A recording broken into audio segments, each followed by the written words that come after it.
Hello বন্ধুরা, good morning. Welcome my Priya daily blog channel. তোমরা সবাই কেমন আছো? আশা করছি সুস্থ আছো, ভালো আছো। আমিও ভালো আছি। তো দেখো, রাত্রেবেলায় তো আমি মাদের বাড়ি এসেছিলাম আর এখন আমি উঠে পড়েছি। আর এখন দেখো মা এদিকে সকাল সকাল ডালপুরি আর পায়েস করবে, তাই ময়দা মাখছে। ডাল রেডি হয়ে গেছে, ময়দাটা মাখছে। তারপরে দেখো ময়দা মাখার পরে দেখো ডালপুরি গরম গরম ফুলকো ফুলকো মা ভাজতেও শুরু করে দিয়েছে। আর ওদিকে আমার বৌদি বেলে বেলে দিচ্ছে আর মা ভাজছে। তো চলো আমি এবার ঝটপট স্নানটা করে আসি। তো দেখো বন্ধুরা, স্নান করে চলে এসেছি। একটা লুচি নিয়েছি, একটা খাবো, সকালবেলায় বেশি খাবো না, চলো খেয়ে তারপরে বাড়ি যাব। তো বন্ধুরা আমি রেডি, এবার আমি বাড়ি যাব। তো চলো বাড়ি গিয়ে আবার দেখা হচ্ছে, বাড়ি যাব। তারপরে দেখো রাস্তায় জ্যামে পড়ে গেছিলাম। আমার বাবার বাড়ির এখানে আমার স্টেশনের কাছেই বাড়ি, তো গেট পড়ে গেছিলো আর ট্রেন যাচ্ছে দেখো।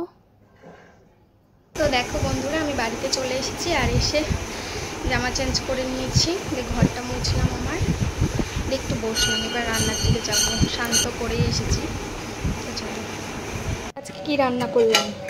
এখানে আছে ভাত, এখানে আছে পাবদা মাছের ঝোল আলু দিয়ে, আর দুটো পটল দিয়ে পাতলা ঝোল, আর এখানে আছে পাবদা মাছের সর্ষে পাবদা আছে।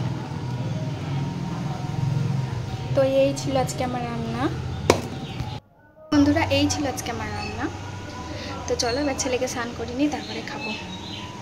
তো দেখো বন্ধুরা, ছেলের জন্য ভাত নিয়ে নিয়েছি। এখানে আছে ভাত আর একটা সর্ষে পাবদা নিয়েছি, তো এটা দিয়ে ওকে খাইয়ে নেব। তো ছেলে স্নান হয়ে গেছে তো এবার ওকে খাইয়ে নেব।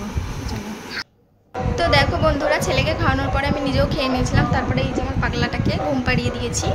তো আমিও আবার একটু শুয়ে আবার আসছি। তো দেখো বিকেলবেলায় চলে এসেছি আজকে আবার সেই বাড়ি যেখানে আমরা ভাড়া থাকতাম সেখানে। দেখো আমরা ভাড়া বাড়িতে আবার এসেছি দেখা করতে। আমি যেখানে থাকি সেখান থেকে পাশের পাড়া, এই 2-3 মিনিট লাগে। তো এসেছি দিদির সঙ্গে দেখা করতে। আমরা যে ঘরে থাকতাম সেই ঘরটাই, দেখো সেই ঘরটায় এসেছি। দিদি আজকে খুব ব্যস্ত, সেই জন্য বসতেই পারছিল না, দিয়ে এখন বসলো। এবার একটু গল্প করবো, দিয়ে বাড়ি চলে যাবো। আর এইখানে দেখো আমি রান্না করতাম আর এখন দিদি রান্না করে, উপর থেকে নিচে চলে এসেছে। তোমরা তো দেখতে পেলে আজকে আমি গিয়েছিলাম যেখানে ভাড়া থাকতাম সেইখানে। তো একটু গল্প করে আবার চলে এসেছি। তারপরে ছেলেকে আজকে পড়তে বসানো হয়নি, আবার এক জায়গায় গিয়েছিলাম, সেখানে গিয়ে ভিডিওটা স্টার্ট করতে পারিনি। তো বাড়ি চলে এসেছি, এখন রাত 10:30 বাজে। তো এবার ঘুমাবো। তো ভিডিওটা আর বেশি বড় করছি না, এখানে শেষ করছি। আমার ভিডিওগুলো ভালো লাগলে লাইক কমেন্ট শেয়ার করো, আর আমার চ্যানেলে যারা নতুন আছে চ্যানেলটাকে সাবস্ক্রাইব করো। দেখা হচ্ছে আবার পরবর্তী ভিডিওতে।